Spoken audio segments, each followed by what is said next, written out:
दर्शकों, जैसे कि आप लोगों को पता है, हमारे हिंदू धर्म में 4 युग होता है। सत्ययुग, त्रेता युग, द्वापर युग और कलियुग। अभी हम कालखंड के चौथा और सबसे शापित युग कलियुग में हैं। हिंदू धर्म की माने तो ये युग धरती से धर्म का नामो निशान मिटाने का संपूर्ण प्रयास करेगा, परंतु कलियुग के अंतिम में भगवान विष्णु के कल्कि अवतार पुनः धरती पे धर्म का रक्षा करेगा। दर्शकों, कल्कि अवतार के बारे में हम दूसरा वीडियो में चर्चा करेंगे। आज हम इसी वीडियो में द्वापर युग अर्थात महाभारत काल में श्री कृष्ण द्वारा दिए गए कलियुग के भविष्यवाणी के बारे में जानेंगे। आइए जानते हैं भगवान श्री कृष्ण द्वारा कलियुग को लेकर दिए गए 5 कड़वी भविष्यवाणी। नमस्कार दर्शकों, आप सभी लोगों को और एक बार फिर से हार्दिक स्वागत है हमारा चैनल हिंदू एपिक स्टोरी में। दर्शकों, यह 5 भविष्यवाणी श्री कृष्ण 5 पांडवों को दिया था। महाभारत काल में जब पांडव पासा हारे तब उनको कौरव द्वारा बहुत अपमानित किया गया। पांडवों को आभूषण से राज्य तक छल से छीन लिया गया और द्रौपदी के साथ जो अन्याय हुआ उससे तो हम सभी लोग अवगत थे। यह सब हो जाने के बाद जब 5 पांडव और द्रौपदी अज्ञातवास के लिए वन की ओर प्रस्थान कर रहे थे, तब उन लोगों से मिलने के लिए श्री कृष्ण हस्तिनापुर आए। तब युधिष्ठिर ने श्री कृष्ण को पूछा, हे गोविंद, हम हमेशा से सुनते आ रहे हैं सबसे श्रापित युग है कलियुग।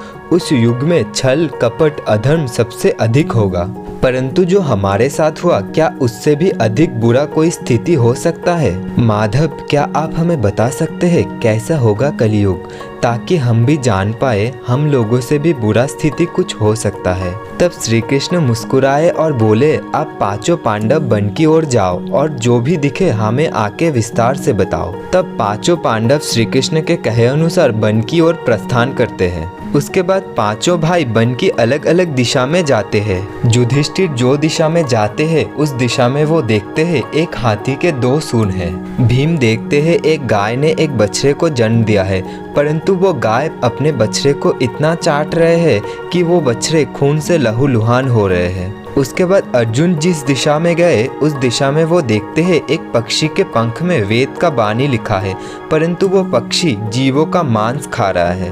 नकुल ने देखा एक स्थान पर 5 कुएं हैं। जो कम गहरा कुएं है उसमें पानी है, परंतु जो सबसे गहरा कुएं है उसमें पानी का नामो निशान नहीं है।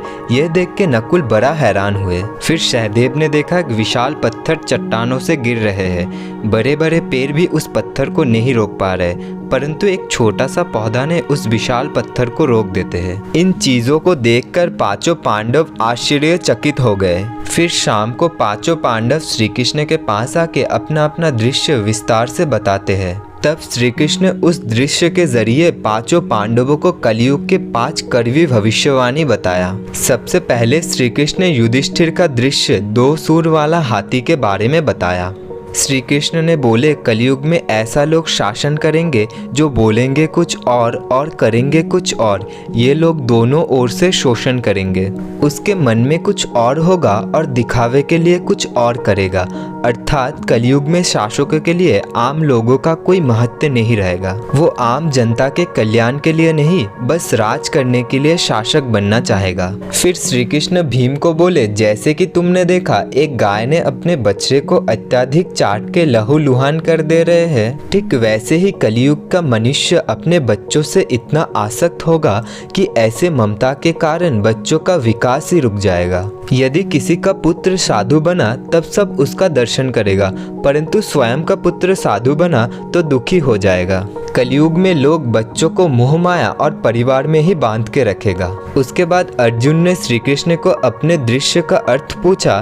तब श्री कृष्ण बोले, जैसे कि तुमने देखा एक पक्षी के पंख में वेद का रुचि लिखा हुआ है, परंतु वो मांस खा रहा है। जिसका अर्थ ये हुआ कलियुग में ऐसा लोग होंगे जिसको ज्ञानी कहा जाएगा, परंतु उसका आचरण राक्षस जैसा होगा।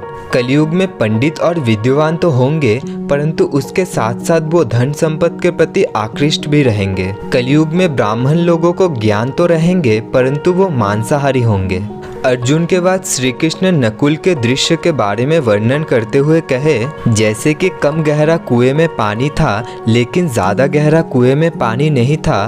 उसका अर्थ ये हुआ कलयुग का मनुष्य जो कम जरूरी चीज जैसे कि विवाह, आलीशान भवन, आलीशान जानवाहन, महंगा वस्त्र, ये सब चीजों में धन खर्चा करेंगे, परंतु गरीब भूखा प्यासा रहने वाला मनुष्यों का मदद नहीं करेंगे। एक ही जगह पे रहने वाला लोग भेदभाव के शिकार होंगे। कोई बहुत ज्यादा धन संपत्ति के अधिकारी होंगे तो किसी के पास 2 वक्त का रोटी नहीं रहेगा। अंतिम में श्री कृष्ण ने सहदेव के दृश्य के जरिए कलयुग के मनुष्यों को मुक्ति का मार्ग बताया। श्री कृष्ण सहदेव को बोले, हे सहदेव, जैसे कि तुमने देखा जहाँ पे बड़े बड़े पेड़ भी गिरते हुए पत्थर को रोक नहीं पाए, वहाँ पे एक छोटे पौधे ने इतना बड़ा पत्थर को रोक दिया। इसका अर्थ ये हुआ, कलयुग के मनुष्यों का मुक्ति का मार्ग धन, सत्ता जैसे बड़े बड़े पेड़ भी नहीं कर पाएगा। हरिनाम जैसा एक छोटा सा पौधा मनुष्यों को मुक्ति का मार्ग दिखाएगा। युधिष्ठिर का मन में जो प्रश्न आया था, भगवान श्री कृष्ण ने उसका जवाब दे दिया था। युधिष्ठिर मन ही मन सोचे, सच में कलयुग बहुत भयानक होगा। उसके बाद युधिष्ठिर अज्ञातवास के लिए द्रौपदी समेत चारों भाई को लेकर वन की ओर प्रस्थान कर गए। दर्शकों, आपने भी देखा होगा श्री कृष्ण द्वारा दिए गए भविष्यवाणी आज कैसे सच हो रहा है। इसी कारण अपने को इस श्रापित युग से बचाए रखने के लिए धर्म का पालन करें और हरिनाम का जप करें। ऐसे ही हम कलयुग में भी मृत्यु के बाद परमात्मा से जुड़ सकते हैं। दर्शकों, यह थी हमारी आज के आयोजन। उम्मीद है श्री कृष्ण द्वारा कलयुग को लेकर दिए गए भविष्यवाणी को आप भी जान पाए। ऐसे ही तथ्य से जुड़ी जानकारी पाने के लिए हमारा चैनल हिंदू एपिक स्टोरी से जुड़े रहे।